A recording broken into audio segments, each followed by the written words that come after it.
దావీదు పేరట వచ్చువాడు hosanna hosanna.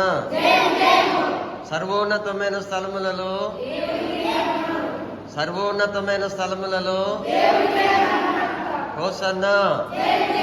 దావీదు పేరట వచ్చువాడు. హల్లెలూయా. హోసన్నా.